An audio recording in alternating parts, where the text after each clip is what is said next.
오늘 말씀의 제목은 우리를 시험에 들게 하지 마시옵고 하는 주의 기도문 중에서 제목을 선택했습니다.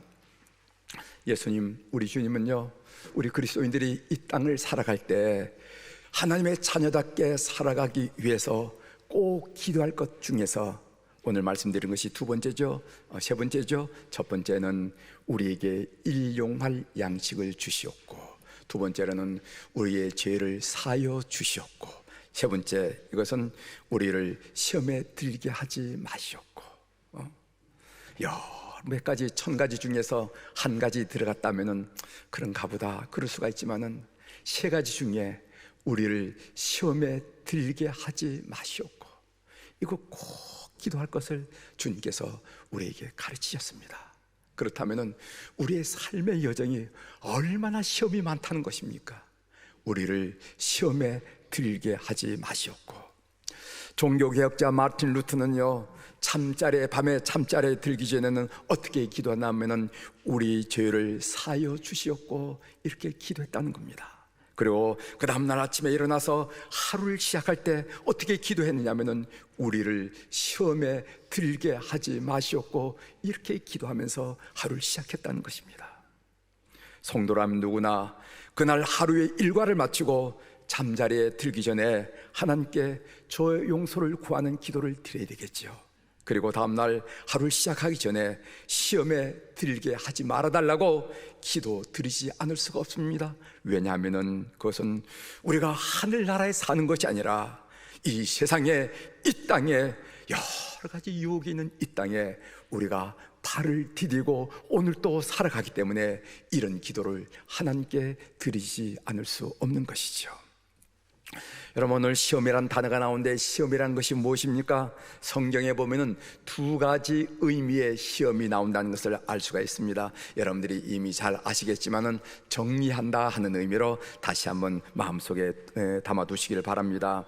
두 가지 의미의 시험이 성경에 나오는데, 첫 번째로는 하나님께서 그의 자녀를 테스트한다 하는 의미의 시험이란 단어가 나옵니다. 이 시험은 주로 어떻게 오는가 하면은 바깥으로부터, 환경으로부터 자기에 온다는 것입니다. 예를 들어 본다면은 사업의 실패라든가 질병이라든가 인간관계의 어려움이라든가 갈등이라든가 이런 외부적인 상황으로부터 우리로 하여금 오게 해서 우리로 하여금 다시 한번 이런 목적을 이룬다고 그러는데, 거기에는 하나님의 선하신 목적이 있는데 다양한 목적 중에 제가 세 가지를 여러분들에게 말씀을 드리려고 합니다. 첫 번째로는 우리를 가르치기 위해서 시험하는 경우가 있다는 것입니다. 성경에 나온 얘기예요. 여러분, 신명기 8장 3절에 보면 이런 말씀이 있습니다. 너를 낮추시고 너를 줄이게 하신다고 했어요. 너를 낮추시며 너로 줄이게 하시며 또 너도 알지 못하며 내 조상들도 알지 못하던 만나를 내게 먹이신 것은 사람은 떡으로만 사는 것이 아니에요, 여호와의 입에서 나오는 모든 말씀으로 사는 줄로 내가 알게 하려 하심이라. 알게 하는 목적이 있어서 시험을 주셨다는 것입니다. 왜 이스라엘 백성들은 40년 동안 광야 생활을 하면서 시험의 기간을 보냈습니까? 성경이 말씀하시는 것입니다. 그것은 사람이 떡으로만 사는 것이 아니요, 여호와의 입에서 나오는 모든 말씀으로 사는 줄을 삶을 통하여 깨닫게 하기 위하여, 가르치기 위해서 이렇게 40년 동안 광야 길을 걷게 하셨다 하고 성경이 명확하게 우리에게 설명을 주고 계시다는 것입니다. 우리는 빵의 문제를 간과하거나 무시하지 않습니다. 뭘 먹는 게 중요하 이렇게 얘기하지 않아요. 우리 주님도 말씀하셨잖아요. 일용할 양식을 주시옵고. 그래서 우리는 빵의 문제를 무시하지 않습니다. 그렇지만은 빵의 문제가 해결되었다고 해서 사람이 사람다워지는 것은 아닙니다. 사람은 삶의 의미를 느낄 때만 진정으로 사람다워지는 것입니다. 그래서 사람은 여호와의 입에서 나오는 말씀을 경청하고 여호와의 입에 나오는 말씀을 주목하고 여호와의 입에서 나오는 말씀대로 살아갈 때 그 삶을 사람들은 보람이 있었다, 가치 있었다, 의미 있었다, 사람답게 살았다, 이렇게 평가를 내리는 거예요. 이런 훈련을 위해서, 가르치기 위해서 시험이라는 것을 하나님이 주셨다 하는 말이에요. 두 번째로는요, 우리의 믿음을 강화시키려고 시험하는 경우가 있다는 것입니다. 베드로전서 1장 6절부터 7절에 베드로 사도가 하신 말씀 들어보십시오. 그러므로 너희가 이제 여러 가지 시험으로 말미암아 잠깐 근심하게 되지 않을 수 없으나 오히려 크게 기뻐하도다. 너희 믿음의 확실함은 불로 연단하여도 없어질 금보다 더 귀하여 예수 그리스도께서 나타나실 때에 칭찬과 영광과 존귀를 얻게 할 것이니라. 왜 성도에게 시험이 있습니까? 할 때 베드로 사도가 대답한 거예요. 뭐라고 하냐면 그것은 우리의 믿음이 금보다 더 귀하게 되기 위해서 하나님은 시험을 주신다는 것입니다. 여러분, 금강석이 그 자체로는 아무 보잘것없는 존재가 아니겠어요? 그런데 1000도, 1500도, 2000도 하는 그런 재련을 거치는 과정 중에서 금 하는 그런 보화가 나오는 것이 아니냐 이 말이죠. 그래서 우리의 믿음을 강화시키려고 시험이 있다는 거예요. 온실 속의 화초는요, 강한 화초가 될 수가 없습니다. 찬바람을 맞은 야생화가 비록 향기를 내면서 강한 화초가 될 수 있는 것이나 마찬가지예요. 그래서 훈련이 없으면 디시플린, 훈련이 없으면 제자, 디사이플, 제자도 없다라는 말이 있듯이 테스트란 의미의 시험이 없이는 우린 결코 성숙한 철든 신앙 인격을 가질 수 없다. 이런 점에서 우리의 믿음을 강화하기 위하여 시험이 올 수도 있다라고 베드로 사도가 가르쳐 주셨습니다. 세 번째로, 믿음의 정도를 측정해 보기 위해서 시험하는 경우가 있다는 겁니다. 내 믿음이 어느 정도인지, 너 신앙 경력이 30년, 40년 되고 너 직분이 무엇인데 진짜 믿음이 있는지 한번 볼 거야 하면서 우리의 믿음을 측정해 보기 위해 시험하는 경우가 있습니다. 여러분, 창세기 22장에 보면 하나님께서 아브라함을 시험하셨다는 말이 나옵니다. 창세기 22장 1절 2절을 제가 읽어드리겠습니다. 그 일 후에 하나님이 아브라함을 시험하시려고 그를 부르시되 아브라함아 하시니 그가 이르되 내가 여기 있나이다. 여호와께서 이르시되 내 아들 내 사랑하는 독자 이삭을 데리고 모리아 땅으로 가서 내가 내게 일러준 한 산 거기서 그를 번제로 드리라. 있을 수 없는 얘기죠. 하나님은 아브라함을 시험하시려고, 하나님이 아브라함의 믿음의 정도를 알아보기 위해서 시험을 했습니다. 창세기 22장 12절에 보면은 그 하나님의 말씀에, 아버지 하나님 말씀에 아멘 걸음을 옮기는 아브라함을 보고 지금 창세기 22장 12절에 이런 얘기 나옵니다. 사자가 이르되, 천사가 이르되 그 아이에게 손을 대지 말라, 그에게 아무 일도 하지 말라. 내가 내 아들 내 독자까지도 내게 아끼지 아니하였으니 내가 이제야 내가 하나님을 경외한 줄을 아노라. 내가 이제야 내가 하나님을 경외한 줄을 아노라 하는 말씀을 하시는 것을 우리가 들을 수가 있습니다. 하나님은 진정으로 아브라함이 하나님께만 매여 있는지, 세상의 것에 흔들리는 자가 아니라 오직 하나님께만 매여 있는지 좀 보고 싶어서 시험을 통해서 그것을 확인한 다음에 하나님께서 기뻐서 내가 이제야 나 중요하게 생각한 줄 알겠노라 하면서 인정하는 고백을 우리에게 하는 것을 들을 수가 있습니다. 우리가 하나님부터 이런 테스트란 의미의 시험을 받을 때가 있는데, 이때 우리 성도들은요, 저 더 좋은 것을 줄 믿고 감사함으로 그 시험을 맞으시고 그 문제를 풀어나가셔야 됩니다. 그런 우리 교우들이 되기를 주의 이름으로 축원합니다.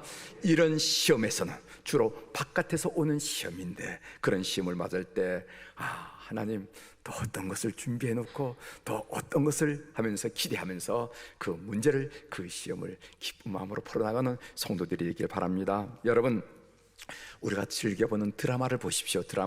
드라마는 끊임없는 위기를, 끊임없이 위기를 설정합니다. 그래야만 시청자들의 시선과 관심을 사로잡을 수 있기 때문에 그렇습니다. 위기 때마다 시청자의 마음이 조마조마합니다. 저 어떻게 될 거지? 그러나 크게 걱정을 하지는 않습니다. 왜냐하면 결국 주인공은 그 위기를 극복할 것이기 때문에 그렇습니다. 여기에 우리에게 주는 메시지가 있죠. 결과가 잘 될 것을 알기 때문에 비록 과정이 힘들지만은 걱정하거나 두려워하지 않습니다. 성도들의 삶도 마찬가지라는 거예요. 우리는 과정에 무슨 일을 겪더라도 결과가 잘 되는 존재임을 믿으시길 바랍니다. 이런 일 겪고 저런 일도 겪지만은 그 과정이 어려운 일을 겪는 것은 경험할 수가 있지만은 그러나 결과가 좋기로 작정된 존재라는 것입니다. 그렇기 때문에 여러 가지 위기, 갈등, 충돌 그리고 넘어짐이 있다 하더라도 마음의 평정을 잃지 않아요. 로마서 8장 28절은 이 사실을 우리에게 확신해 주는 하나님의 말씀입니다. 우리가 알거니와 하나님을 사랑하는 자 곧 그의 뜻대로 부르심을 입은 자들에게는 모든 것이 합력하여 선을 이루느니라. 그 모든 것은 기쁜 일, 슬픈 일, 좋은 일, 나쁜 일, 우리 눈으로 보일 때 그렇게 보이는 거죠. 그 모든 것이 합력하여 마치 위대한 조각가인 우리 하나님 손에서 이렇게 오물락조물락 만져서 선 굿이 된다는 것, 좋은 것이 된다는 것입니다. 이 사실을 믿고 신앙생활하는 우리 교우들이 되기를 주의 이름으로 축원합니다. 여기에 흔들려서는 안 돼요. 또 이 시험이란 의미는 사탄이 악한 목적으로 우리를 유혹한다, 유혹이란 의미의 시험이 성경에 나옵니다. 영어로 temptation이라고 그랬죠. 그런 유혹이 있다는 것이죠. 우리가 시험에 빠진 이유는 사탄의 유혹 때문입니다. 사탄이 우리를 시험하는 도구가 무엇인지 아십니까? 제가 생각할 땐 두 가지라 생각해요. 하나는 달콤함, 두려움. 이것이 바로 사탄이 우리를 유혹하는 겁니다. 달콤함이란 것은 무엇인가? 그것은 이거 있으면 참 좋은데, 이거 있으면 참 재밌게 사는데, 이거 있으면 참 훌륭해지는데, 이거 있으면 사람으로부터 박수를 받는데 하는 그런 달콤함이 있다는 겁니다. 여러분, 창세기에는 사탄이 하와를 시험하는 내용이 나오는데 창세기 3장 6절에 보면은 여자가 그 나무를 본즉 먹음직도 하고 보암직도 하고 지혜롭게 할 만큼 탐스럽기도 한 나무인지라 여자가 그 열매를 따먹고 자기와 함께 있는 남편에게도 주매 그도 먹은지라. 달콤함. 야, 먹음직스럽다. 저거 먹으면 배가 부를 것 같아. 그리고 보암직도 해. 참 좋다. 지혜롭게 할 만큼 탐스러워. 이런 달콤함을 통해서 사탄은 그 도구로 우리를 유혹한다는 겁니다. 또한 이 두려움이란 말을 제가 여러분에게 소개해드리는데, 이 두려움이란 말은 무슨 말이나 하면은 너 이거 없으면 큰일 나, 너 이거 없으면 불행해져 라는 두려움입니다. 여러분, 이단이나 사이비 종교나 무속신앙의 특징, 일반적인 특징이 뭔지 아십니까? 사람에게 두려움을 준다는 것입니다. 두려움을 주는 거예요. 여러분, 무속신앙 가보면 말입니다. 무당이 탁 듣고 보면서 못 알게 나면, 아이고 선생님, 이거 10,000원짜리 굿 안 하면 어려워지겠어요. 그럼 거기서 자유할 수 있는 사업가가 있겠습니까? 추사람 별사람 다 보겠네. 당신은 뭘 안다고 사업 얘기 운운하고 있어요. 그럴 사람이 없어요. 그 다음부터 완전히 두려움에 사로잡혀서 언제 굿하면 되죠? 일주일만 시간 줄 테니까 1,000,000원만 준비해 주세요. 1,000,000원 해가지고 하게 되더라 이 말이죠. 그래서 다시 말씀드립니다. 이단이나 사이비 종교나 무속신앙의 특징이 뭐냐면 우리를 두려움에 휩싸이게 만든다는 것입니다. 그러나 우리 기독교회는 우리에게 두려움을 주는 것이 아니라 자유를 주는 겁니다. 여러분, 디모데후서 1장 7절 제가 여러분들에게 늘 소개하는 말씀이죠. 하나님이 우리에게 주신 것은 두려워하는 마음이 아니요 오직 능력과 사랑과 절제하는 마음이. 하나님 우리에게 두려운 마음을 주지 않는다는 겁니다. 어떤 상황과 어떤 형편에 따라 있더라도 두려운 마음이 주어지는 게 아니에요. 그래서 여러분 마음속에 두려운 마음이 확 밀려올 때 여러분은 지혜롭게 분별하셔야 됩니다. 이것은 하나님은 우리에게 두려운 마음을 주는 것이 아닌데 이렇게 두려운 마음이 나를 에워싼다는 것은, 우리 가정을 에워싼다는 것은 이건 잘못된 거야. 나사렛 예수의 이름으로 물리치는 지혜와 분별력을 갖는 우리 교우들이 되기를 주의 이름으로 축원합니다. 내면에 두려움이 생기기 시작하면 흔들리기 시작하고 사탄의 유혹에 쉽게 넘어간다는 것이죠. 인생의 달콤함과 두려움이 있을 때 여러분들이 정신을 바짝 차리고 경성하는 교우들이 되기를 주의 이름으로 부탁합니다. 또 우리가 시험에 빠지는 이유는요, 우리 인간의 욕구 때문에 그렇습니다. 성경에 욕구가 나오죠.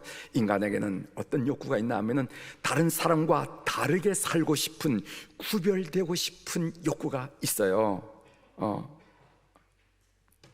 사람들은 비싼 명품을 갖고 싶어하는 이유가 무엇인지 아십니까? 명품. 그것은 다른 사람들과 구별되고 싶은 내면의 욕구가 있기 때문에 그래서 저 사람은 우리와 다른 사람이야. 저 들고 다니는 거 봐. 들고 다녀. 이렇게. 그래서 명품의 특징이 뭐냐면 희소성입니다. 희소성이에요. 여기저기 널려 있으면 그것이 아무리 비싸도 명품이 안 돼요. 그런데 우리가 중요한 사실을 발견하게 되는데 그것은 무엇이냐면 하나님은 우리 인간에게 가장 필요하고 중요한 것들은 흔하게 만들어 주셨다는 겁니다. 여러분, 공기 보세요. 얼마나 흔합니까? 물 보세요. 얼마나 흔합니까? 흔한 것들이지만은 인간 삶에 너무도 중요하다는 거예요. 너무도 필요하다는 거예요. 여러분, 공기 없으면 여러분 어떻게 사실 겁니까? 물 없으면 어떻게 사실 겁니까? 그러니까 하나님의 판단은 우리 인간의 판단과 다르다는 것입니다. 타락한 인간은 하나님과 반대 방향으로 나가고 있어요. 하나님의 가치를 따르고 하나님의 방향을 가는 것이 우리 그리스도의 삶인데, 타락한 인간은 하나님과 반대 방향으로 간다는 거예요. 또한 역설적으로 인간에게는요, 다른 사람과 같아지려는 욕구가 있습니다. 그래서 유행이라는 것이 있는 법이에요. 사람들은 유행에 뒤떨어졌다고 하면은 무시당하는 것 같아서 불쾌하게 생각합니다. 그래서 유행에 뒤처지지 않으려고 노력을 합니다. 왕따를 당하지 않으려는 그런 심리도 마찬가지입니다. 왜 인간이 다른 사람들과 그냥 같아지려고 합니까? 그것은 자아 정체성이 확립되지 않은 미숙한 인간이 느끼는 불안 때문에 그런 거예요. 불안 때문에. 왜 같아지려고 하는가? 불안 때문에 그렇다는 거예요. 그래서 우리가 무리 가운데 있을 때 우리가 불안하지 않잖아요. 그래서 같아지려고 하는 것입니다. 사탄은 이런 인간들의 기본적인 이 인간의 욕구를 이용해서 우리를 유혹하는데, 사탄이 우리를 유혹하는 목적은 궁극적으로 단 하나입니다. 하나님과 멀어지게 하는 거예요. 멀어지게 하는 거예요. 하나님을 떠나게 하는 겁니다. 떠나게 하는 거예요. 이게 사탄의 유혹이라는 거예요. 아무리 달콤하게 나에게 다가오든, 아무리 두려움으로 나에게 다가오든 간에 사탄의 궁극적인 목적은 하나님을 떠나게 하는 겁니다. 사탄은 우리 마음속에 불신을 심어서 하나님의 사랑을 의심하게 하며 원망하게 합니다. 사탄은 우리를 교만하게 하여 믿음을 저버리고 하나님의 품을 떠나게 합니다. 사탄은 우리 속에 혈기를 불질러서 마음의 평안을, 그리고 가정의 평화를 깨뜨리고 빼앗아갑니다. 사탄은 우리의 욕망을 자극해서 우리 자신을 파괴하고 가정과 사회를 파괴하고 맙니다. 이게 사탄이 하는 장난이에요. 이런 유혹에 대하여 성도들이 기본적으로 알아야 할 것이 있습니다. 그것은 모든 사람이 이런 유혹에 노출되어 있다라는 것입니다. 우리 목사님은 저렇게 가운을 입고 하는 일이 새벽 기도서부터 일이니까 무슨 유혹을 받겠어, 무슨 미혹을 받겠어. 그거 오해예요. 저를 비롯해서 여러분들 다 누구나 노출되어 있다는 것입니다. 그래서 교부 오리게누스가 욥기 7장 1절에 있는 말씀, 이 땅에 사는 인생에게 힘든 노동이 있지 아니하겠느냐, 그의 날이 품꾼의 날과 같이 아니하겠느냐 라는 말씀을 이렇게 해석하는 걸 제가 봤습니다. 땅 위에 사는 인생에게 끊임없이 있는 유혹이 있지 않겠느냐, 이렇게 얘기하는 거예요.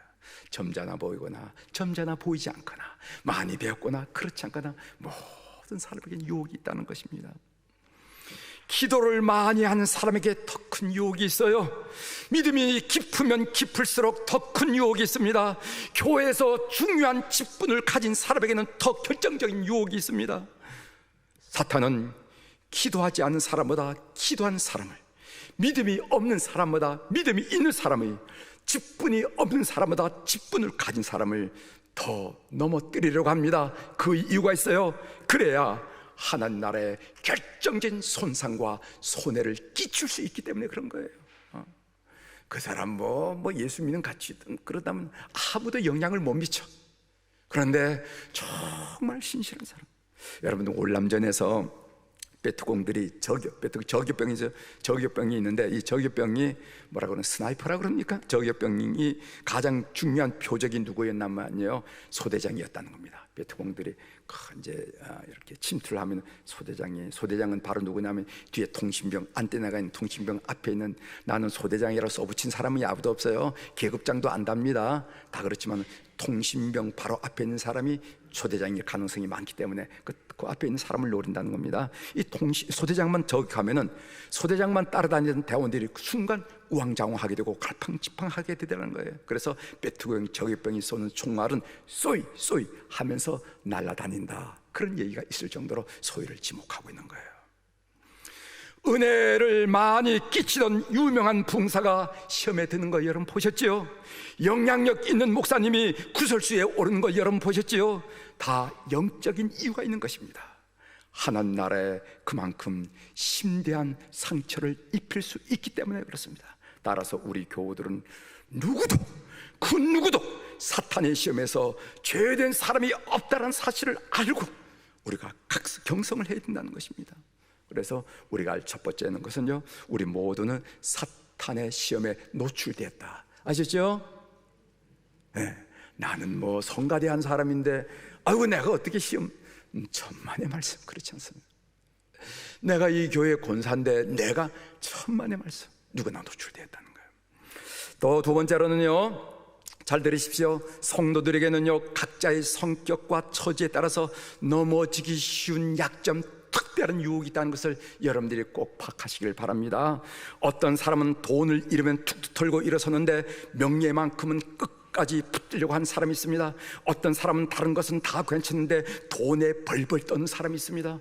아유, 그만큼 살면 될 것 같은데 여선교회에서 회비 얼마를 내라 그러면 무슨 교회가 그렇게 돈만 내려고 그러냐고 이 반응을 보이는 사람이 있어요. 어떤 사람은요, 자존심에 상처만 주면은 사시나무 떨듯이 팍 떠는 사람이 있어요. 다른 건 다 괜찮아. 그런데 자존심만 건들면 상처가 나면요, 팍 떨면서 안색이 달라진 사람도 있습니다.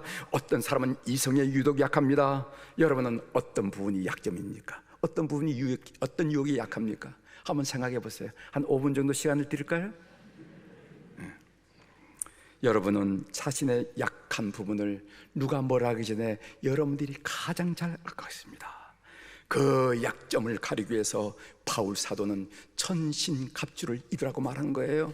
여러분 에베소 6장 11절에 보면은 마귀의 간계를 능히 대적하기 위하여 하나님의 전신갑주를 입어라. 머리끝부터 발까지 갑주를 입어라. 사단 너희 약점을 파악해서 거기를 공격할 때니까 약점을 드러내지 않도록 전신갑주를 입어라.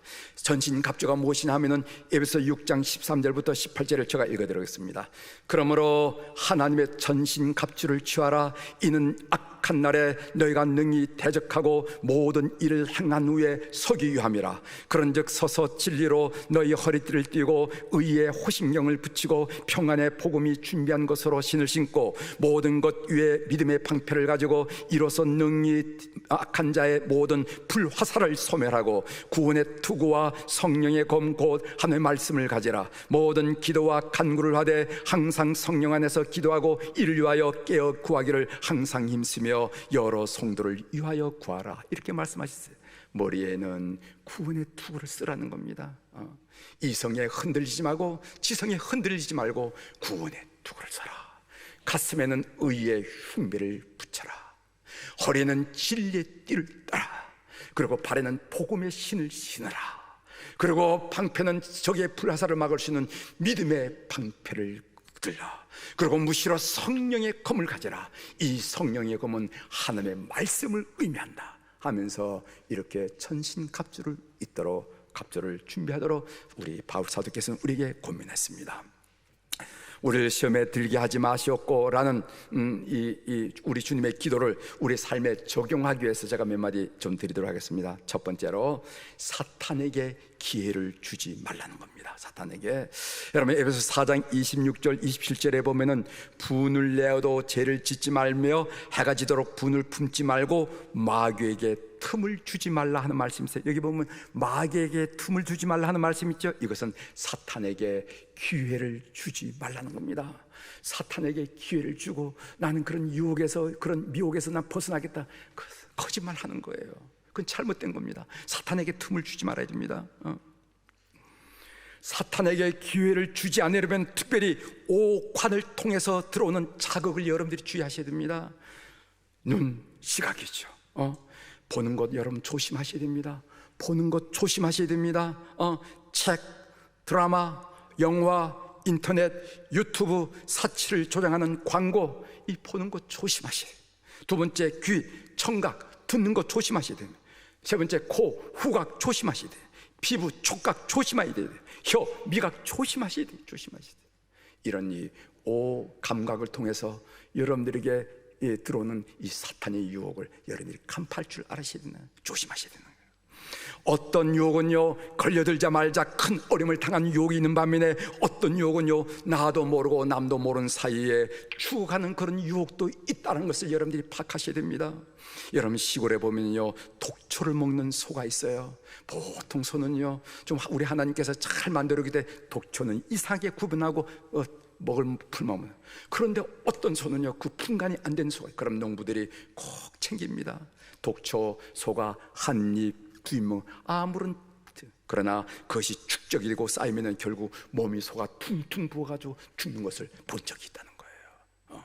주의하십시오. 그 다음에 깨어 기도해야 된다는 겁니다. 여러분, 마가복음 14장 38절에 보면 이런 말씀이 있어요. 마가복음 14장 38절, 시험에 들지 않게 깨어 있어 기도하라. 시험에 들지 않게 깨어 있어 기도하라. 왜 기도해야 되는지 아니? 시험에 들지 않게 기도하라고 그렇게 말씀하신 것입니다. 왜 기도해야 됩니까?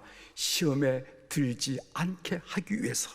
일단 유혹에 빠져들기 시작하면요, 이성도, 우리의 찬란 이성도, 우리의 굳건한 의지도, 우리의 감정도 다 쓸데없고 백전백패하게 마련이에요. 이러면 안 되는데, 이곳에 가면 안 되는데, 이런 것에 마음에 뺏기면 안 되는데 하면서 끌려가게 되더라 말이죠. 그래서 그 시험으로 가정 불화가 생기고 패가 망신하는 일을 뻔히 알면서도 걸어가게 되더라 말이죠. 그래서 우리를 너무도 잘 아시는 주님께서 우리 인간을 기도하는 중에 우리를 시험에 들게 하지 마시옵고 꼭 기도해야 된다라고 가르친 거예요. 그래서 여러분, 깨어 기도하는 생활을 위해서 우리 교회 새벽기도를 여러분들에게 권면합니다.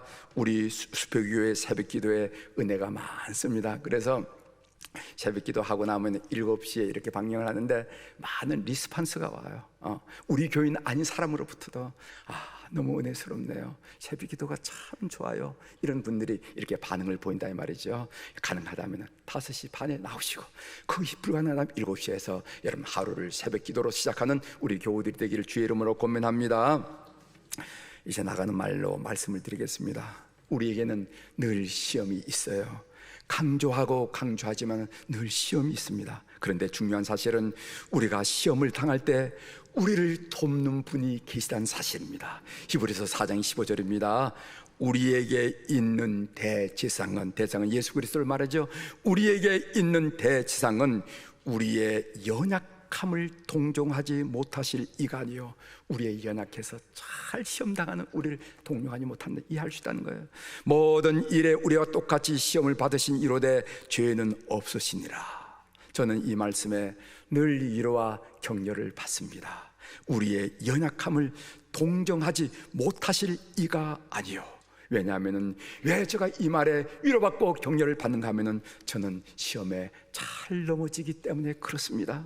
그런데 주님께서 시험에 잘 넘어지는 나에 대해서 고개를 절레절레 흔드는 것이 이젠 못 쓰겠어 하고 고개를 절레절레 흔드는 것이 아니라 고개를 천천히 끄덕거리시더라 말이죠. 왜냐하면 모든 일에 우리와 똑같이 시험을 받으셨기 때문에 그렇다는 거예요. 주님께서 말씀하십니다. 내가 잘 알지. 나도 그런 시험을 받아봤기 때문이야. 그 시험이 어떤 것인지 잘 알지. 그래서 시험에 빠진 너를 정죄하기보다는 불쌍히 여기는 거란다. 이렇게 말씀하시는 거예요. 예수님이 시험을 받지 않았다면 우리를 결코 이해할 수 없고 긍휼히 여길 수도 없을 것입니다. 우리는 뭐라고 말하면 이것을 공감이라고 말하죠. 따라서 우리는 우리의 시험에 공감하시는 주님 앞에 담대히 나갈 수가 있어요. 눈을 크게 뜨고 소설하기 싫은 너가 그런 죄를 져서, 그게 아니라 알지 하신 그 공감하시는 주님 앞에. 그래서 히브리서 4장 16절에 이런 말씀이 있습니다. 그러므로 우리는 긍휼하심을 받고 때를 따라 돕는 은혜를 얻기 위하여 은혜의 보좌 앞에 담대히 나갈 것이니라. 저는 긍휼히 여기신 주님께 나아가 저의 죄를 고백하고 용서를 구합니다. 그런 주님께서 늘 이렇게 말씀하세요. 알았단다. 툭툭 털고 일어나. 내가 도와줄게. 따라서 때를 따라 돕는 은혜라는 것은 우리가 결코 넘어지지 않는다는 말이 아니라, 넘어지고 또 넘어져도 우리가 예수 그리스도의 사랑에서 끊어줄 수 없다는 그 믿음으로 다시 일어나게 된다는 것이 바로 하나님께서 우리에게 주신 은혜고, 우리가 경험하는 은혜라는 사실을 믿는 여러분들이 되시길 바랍니다. 그렇습니다. 우리는 우리의 연약함을 알게, 우리를 시험에 들게 하지 마시옵고 라는 기도를 더욱 간절히 드릴 수가 있고, 또 그렇게 드려야만 됩니다. 여러분, 이 말씀을 듣기 전에는 집회 끝날 때 그냥 줄줄 섬겼던 이 기도가, 우리 인간이 그렇게 약했기 때문에 우리 주님께서 이 기도를 가르쳐 주셨구나. 간절하게 기도드리는 우리 교우들이 되기를 주의 이름으로 축원합니다.